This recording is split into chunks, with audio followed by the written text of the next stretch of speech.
सत्संगत जी, प्यार से कहना दान निरंकार जी, प्रेम सहित कहवा दान निरंकार जी। आज यहाँ सत्संग में जो भी महापुरुष इतनी देर से फरमा रहे थे, तो वो बात यही कि एक जीवन मिला है, इसका भरपूर लाभ ले लें। एक ये जो मनुष्य तन मिला है, ये सुनहरी मौका है जहाँ आत्मा का कल्याण हो सकता है और आत्मा की भटकन खत्म करके ब्रह्म ज्ञान द्वारा इस निराकार से जोड़ के इसको कैसे अपना असली रूप जब ये आत्मा जान लेती है, तो हर समय जीते जी भी वो आनंदमय भक्ति जी कर चलती है और उसके बाद जीवन समाप्त होने के बाद भी कैसे ये मुक्ति की हकदार बनती है। तो अपने जीवन में जहाँ संतों ने युगों युगों से और आज भी ने जो श्रवण किया, यही समझाया कि मनुष्य एक वाक्य ही मनुष्य बनना है इस जीवन में। सिर्फ शरीर रूपी इंसान नहीं, कर्मों से, भावों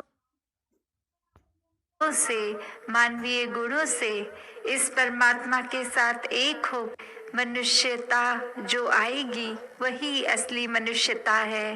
वो अपने साथ मन में जब परमात्मा को इसको बसाते हैं, तो फिर एक जीवन बहुत ही सरल हो जाता है, बहुत ही सहज हो जाता है। हर समय इस परमात्मा के साथ जुड़कर मन स्थिर रहता है। परिस्थिति के अनुसार एक छोटा या बड़ा घटना जब कोई होता है जीवन में, तो उस अनुसार ही नहीं उदास होना या अधिक प्रसन्नता महसूस करना। पर ये बात वही कि सिर्फ ऊपरी ऊपरी इस तरह को नहीं, अंदर से हर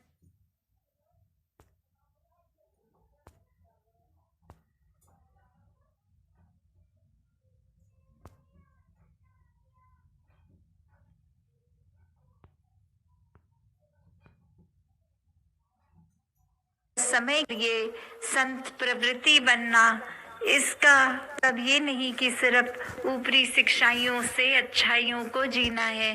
एक वाक्य ही परमात्मा को अंग संग देखकर इसको हर समय अपने एहसास में बिठा के, मन में बिठाकर फिर हर समय की एक असली मनुष्य वाला जीवन जीना है। हाँ जी। तो कैसे अपने जीवन को जब जीते हैं, तो ये एक जिज्ञासा मन में आनी कि ये परमात्मा है कहाँ। कोई ना कोई, हर कोई उसको अपने हिसाब से बता देता है। कोई कहता है ऊपर आसमान में परमात्मा है, कोई कहता है कि एक ही जगह पर वो है, कोई कुछ बताता है, कोई कुछ। तो बात वही जो अक्सर एक कहा जाता है कि वस्तु कहीं ढूंढत कहीं। तो ये बात कि एक कोई चीज़, जैसे एक कहानी का सहारा लेके दासी ये बात बोली कि एक बुजुर्ग महिला अपने घर के बाहर बहुत देर से कुछ ढूंढ रही और कोई आकर उसको कहते हैं, अम्मा क्या ढूंढ रही हो? वो कहती है आगे से, मेरी एक सुई गुम गई है। तो वो बारीक सुई और वो स्थान इतना बड़ा, और वो व्यक्ति भी उस बुजुर्ग महिला की मदद करने में लग जाते हैं। बहुत देर ढूंढने के बाद कहते हैं, हमको नहीं मिल पा रही आपकी सुई। और वो कहते हैं कि वैसे वो जगह एग्जैक्टली कहाँ थी जहाँ से वो सुई आपके हाथ से नीचे गिर गई? तो वो कहती है कि मेरी कुटिया के अंदर गिरी थी। और अब वो इंसान बहुत हैरान, और वो कहता है कि कुटिया के अंदर सुई गिरी थी, तो कुटिया के बाहर उसको क्यों ढूंढ रहे हो? तो वो उत्तर देती कि मेरी कुटिया में बहुत अंधेरा है, अगर मैं अंधेरे में एक ज़मीन पे अपना हाथ हिलाऊंगी तो सुई जहाँ होगी मुझे चुभ जाएगी, मुझे खून आ जाएगा, मुझे दर्द होगी। तो इसलिए जहाँ बाहर कुटिया के रोशनी है, तो वहाँ ही अपनी सुई ढूंढ रही हूँ। तो ये व्यक्ति जब ये बात सुनता है तो जहाँ उसको हंसी भी आती है कि कहाँ पे वो सुई गिरी है और ये कहाँ ढूंढ रहे हैं, उसी के साथ साथ ये एहसास कि एक जीवन में कोई भी चीज़ जैसे जहाँ है उसको वहाँ नहीं ढूंढा जा रहा, कहीं और ढूंढा जा रहा है।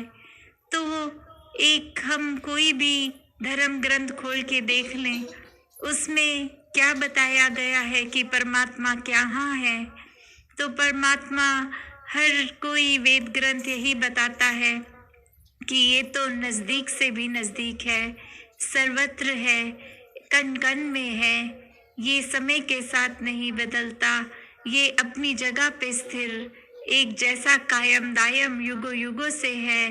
सृष्टि एक ब्रह्मांड की जब रचना नहीं थी तब भी ये था, और सब जब माया रूप खत्म हो जाएगा संसार का तो भी इसी ने रहना है। तो कैसे ये जो परमात्मा है इसी के एक असली पहचान ये सच्चाई है, ये ही एक सच्चाई, बाकी दुनिया की हर चीज़ ने एक बदलते रहना है, सिर्फ इसी ने कभी नहीं बदलना। तो ऐसे परमात्मा की परिभाषा हर एक धर्म ग्रंथ समझाता है, और वही कि अब इंसानों में ये भरम भुलेखे कोई अपने मुताबिक परमात्मा को कहाँ बता रहा है और कोई कहाँ।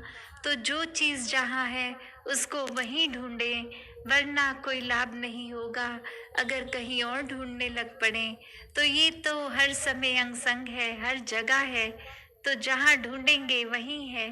तो बस बात वही कि सही जगह सिर्फ ये प्रश्न पूछकर कि परमात्मा कहाँ है, और ये ब्रह्म ज्ञान ही है जिसके द्वारा ये निराकार अंग संग दिखाया जाता है।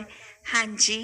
तो फिर कैसे अपने जीवन में जब ये सच्चाई, ये परमात्मा का जो असली एक रूप है, ये विराट रूप, जब ये एक जीवन में इसको देख लेते हैं, ये जो निराकार जिसका कोई आकार नहीं है, जब इसको देख लेते हैं, इसको समझ के अपने दिल में बसाते हैं, तो फिर इस प्रभु से वाकई ही असली रूप के इसको प्यार हो जाता है, और इसकी बनाई हुई पूरी दुनिया से प्यार हो जाता है। जैसे अभी हम श्रवण भी कर रहे थे कि यहाँ भद्रक में बहुत ही एकत्व है, तो बात वही कि एक संसार में जब एकत्व बोलते हैं तो वो इस तरह से एक समझाने का भाव रखते हैं कि बहुत सारे लोग हैं, अलग तरह के हैं, और ये जानते हुए कि वो अलग हैं, उनकी जो चीज़ें एक अलग उनको करती हैं, वो देखते हुए, अभिन्नता को देखते हुए, ये मानते हुए कि वो अलग है, फिर उसको अनदेखा करना और हरेक में ये हरेक से प्यार करना। पर संतों की दृष्टि ऐसी होती है, उनको तो अभिन्नता नज़र ही नहीं आती। वो हर शरीर में चाहे शक्ल रूप अलग, पहनना खाना अलग, जिस तरह की भी उनकी बोली भाषा या कोई भी और तरीके का अभिन्नता है, ये संत फिर वो अभिन्नता संतों की नज़र देख ही नहीं पाती। संत तो सिर्फ परमात्मा ही हर एक के शरीर में देखते हैं कि ये सब चलते फिरते परमात्मा है। तो बात वही कि एक नज़र तो ऐसी जो अभिन्नता पहले देखती है और फिर वो अभिन्नता को ना ये आंख बंद कर लेना उस पे, और एक नज़र ये कि अभिन्नता नज़र ही ना आनी, तो वो फर्क। तो कैसे अपने जीवन में जब अभिन्नताएं हमें नज़र आनी बंद हो जाती हैं, ये ज्ञान की दृष्टि से ही संभव है। ब्रह्म ज्ञान की नज़र से जब हम हर किसी को देखते हैं तो वाकई ही सब एक समान होते हैं, फिर कोई अमीर गरीब नहीं, कोई एक रंग का फ़र्क नहीं, कोई भी तरह की और जो इंसानों ने खुद कारण बना लिए हैं एक दूसरे से नफरत करने के, वो सारी अभिन्नताएं ही खत्म। तो बात वही कि अभिन्नता खत्म करने का ये मतलब नहीं कि सबको एक जैसे बाहरी रूप से कर दें, सबको एक जैसे कपड़े पहना दें, सबकी थाली में एक जैसा खाना डाल दें।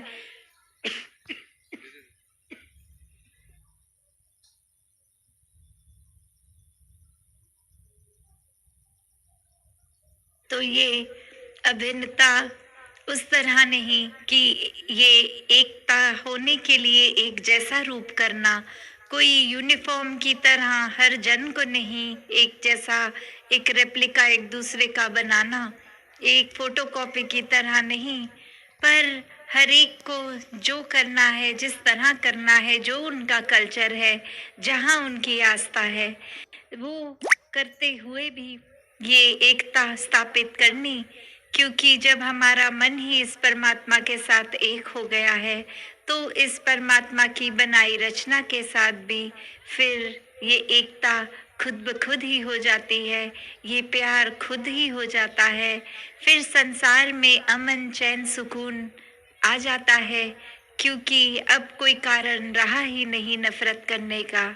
हाँ जी, जीवन बना लें, हर कोई जीते जी इस परमात्मा के दर्शन करके इस परमात्मा को अपने हर पल में डाल ले और अपने आप ही एक असली मनुष्य वाला जीवन फिर जीकर, भक्ति वाला जीवन जीकर, ये अपने जीवन में हर कोई चीज़ सुनहरी कर ले, ये रोशनी के साथ जुड़कर खुद ही रोशन हो जाए।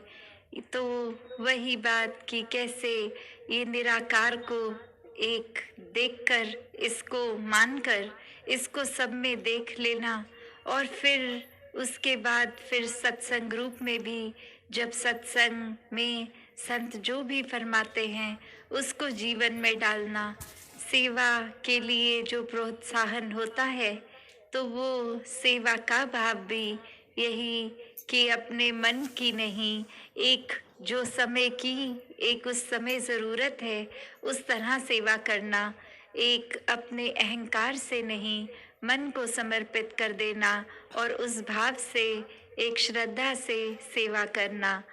और सिमरन रूप से भी ये सिर्फ शब्दों का उच्चारण नहीं, ये तो एक सिर्फ वर्ड्स की तरह नहीं, पर मन से सुमिरन करना, ये नाता मन से इस परमात्मा से जोड़ना। जब ये नाता जुड़ जाएगा तो फिर संसार के हर इंसान से ही नाता जुड़ जाएगा और वो प्यार का नाता होगा, नफरत का नहीं। तो संसार में जहाँ हर कोई एक संतों वाला जीवन जीता चला जाए, साथ ही हर समय इस निराकार को ही प्रायोरिटी बने। साथ संगत जी, धन निरंकार जी। हाँ जी।